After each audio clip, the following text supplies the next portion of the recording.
this question every year, but after an off-season program in the summer, it's great to get out there and work with your team, and especially in a year that we've got so many guys back. So it's exciting. We had a great off-season.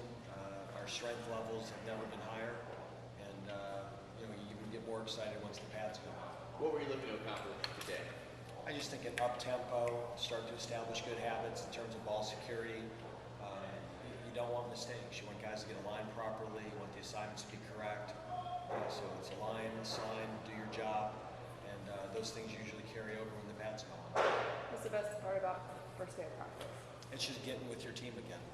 I think one of the things I think coaches by nature, we're control freaks.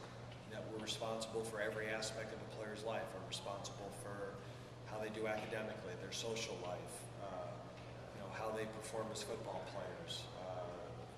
We're responsible for all that. In the summer, it's so hard because we're not allowed to be around them. We're not allowed to be in the weight room when they're there. We're not allowed to be on the field when they're there. And it's just getting with them and meeting with them again and being able to spend time with them is what you look forward to the most. Got your sound bites? You can ask the mean questions now. Yeah. Mean questions are coming. Okay. Okay. Talk a little bit about the roster. First of all, Anton's officially not here. Can you comment a little bit on that? Yeah, that's been going on since last December, and we met with Anton. I never got a feeling that he was coming back, and we met and spent a lot of time. And if we knew for certain he was coming back, it would have been different. At one point, he indicated he wanted to come back. The only thing that we could tell him is that the next scholarship that became available would be his. The NCAA only let you have 85, and we were at 85. But I think in his best interest, I'm still thinking this scenario probably would have played out the way it did. I think it's important that he's with his wife. It's important that he's with his son, and that decision was made back in December, and I think he's happy and feels good on all fronts with what he's doing, and we wish him nothing but the best. He gave us great effort and was just a good student athlete for us for 2 years. So there is no animosity. We are big Anton Samuel fans. Will you talk a little bit about that position, because you brought, knowing that this was a possibility, you've prepared for it basically, especially with that's when that came up in December. We were very aggressive in December and January. We signed a running back. So we moved Travis Green from receiver to running back. He's doing really well. He's picked it up quickly. He has great ball skills, and I think he'll be an asset there. Right now, Jamel Martin, coming off an ACL, looks healthy. Jordan Hopgood looks healthy. Andre Givens is back. And we signed 4 tailbacks, which, again, when Anton tells you he's leaving and Jamel Martin has an ACL and Jordan Hopgood's not healthy, it was certainly a position of concern. And right now our numbers are good. We need guys to stay healthy and develop. If we do that, we'll have a lot of depth and we'll be very good at the position. Going back to the Anton thing, it's one of those situations where you almost want to tell him to do the right thing, but the right thing might be 2 different things. Get an education, but on the other hand, be with his wife, be with his baby. What was going on through your head as you're trying to talk him through this? Because either way, it's the right thing is either side. Yeah, when you recruit a high school senior, I think a lot of it is you're trying to sell him on your program. With what Anton had in front of him and the life decisions he had, I didn't want to sell him. We wanted him here. We let him know that. We loved having him as part of the program. But I didn't think it was right to value Bowling Green football over his family. And all along we said whatever decision he made, we'd support. Obviously, we would love to have him back. We wanted to have him back, but not at the expense of his marriage and his child. So it was one of those decisions that whatever he decided, we were going to support. And you never want to talk a young man into leaving his wife and child. So again, we're big fans of his. We're going to root for him, and he'll be a great player there. And it was in some ways win-win for him, but also kind of lose-lose, because if he was here, we'd be thrilled he was here, but then he'd also be away from some people that he really loves and cares about. So, again, like I said, not to overtalk it, but I don't think that's a situation that you try to convince somebody to come back. If they decide on their accord, great, and if they don't, again, we support that decision. You're looking for a starting left tackle again now for the second time, well, 2 years, now the third time, basically. Just talk about Vaughn Cooper's decision to leave and status of Bennett, I guess, is the #1 guy there right now. Well, in terms of Fawn, I mean, it was not a discipline issue. He wasn't kicked off the team. He wasn't told he couldn't come back. Like a lot of young men between the ages of 18 and 22, they have other things going on in their lives and personal situations, and he and his family decided it was his best interest to be home right now. And again, it's disappointing because he's a good player and he started a lot of games last year, and we'd love to have him with us, but those things happen in college football. I think another program yesterday lost their starting left tackle for personal reasons. So, you never want that to happen, but it's part of what we do.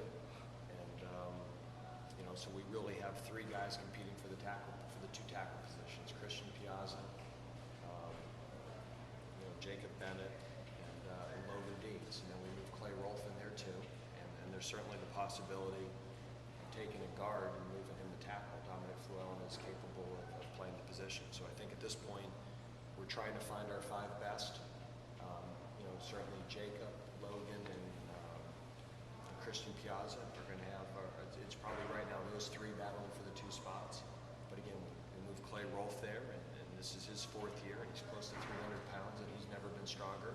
And there's the possibility of taking a guard and making the tackle. So we have time to figure that out.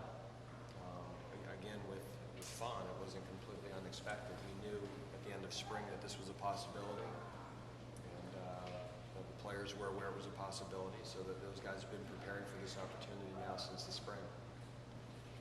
Those are 2 pretty important positions, though, on the line. You hate to have to replace people, but you're looking at both left and right tackle. As a coach, how do you approach that? As you said, you just throw them out there, and whoever wins the job wins the job. You don't just throw them out there. Well, I didn't mean it that way. We've been coaching Christian Piazza. It's his 3rd year in the program. Logan Deeds, it's his 2nd. Jacob Bennett's his 2nd. Those guys have worked hard, and they've been preparing for this opportunity. And for one of them, it's going to happen a year sooner than we thought.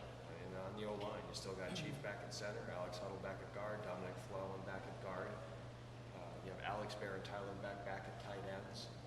So you're fitting in 2 guys around people who have played a lot, and you hope those other players help with their development.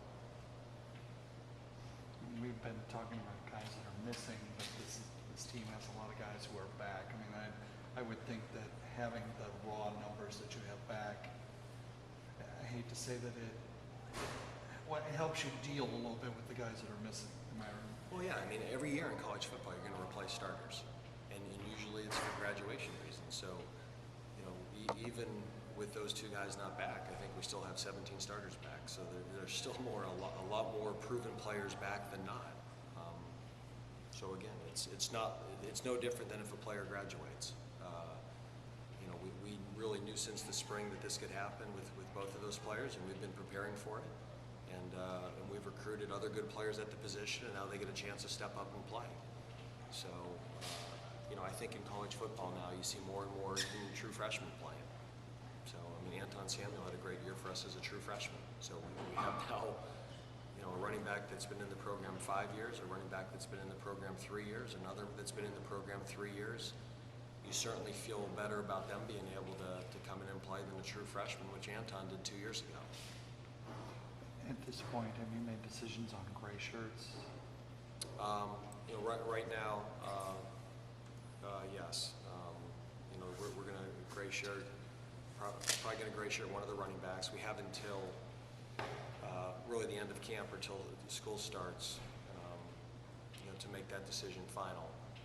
If we would lose somebody in camp, we could always bring them in. So those decisions are final. When day 1 of school hits, you have to make that decision. You know, but right now, again, you're allowed to have 85 scholarships, and as it looks right now, we'll have 85. Three guys that were on the recruit list I didn't see on the roster, English, Rogers, and Smith. Are those gray shirt possibilities? Or Yeah, you can't some say? of them are, you know, in some cases, they have to still get through the NCAA clearinghouse.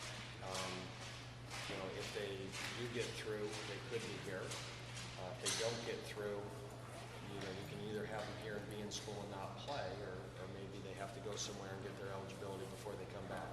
So, you know, when it's all said and done, again, by the time school starts, we'll have definitive answers on all three. Are you expecting to have Terrell Jackson? You know, again, that's until it's day one of class. I don't know if I'm allowed to comment on that.